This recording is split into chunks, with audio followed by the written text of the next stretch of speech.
நான் இப்ப என்னத்துக்கு வந்த நான் என்றால்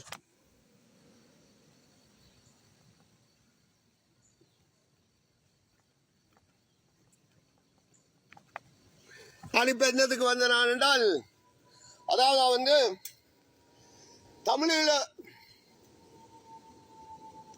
நாளைக்கு தீர்க்க போற தீர்ப்பை சொல்றதுக்கு சொல்லி போட்டு தொடங்குவோம் என்று பாக்குறேன். நாளைக்கு தீர்க்க போறதை சொல்றேன்.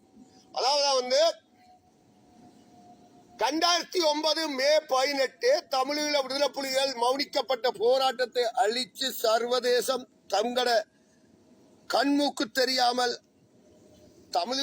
தமிழ் மக்களுக்கு எந்த ஒரு நீதி நியாயமும் கிடைக்காமல் 16 வருஷமாக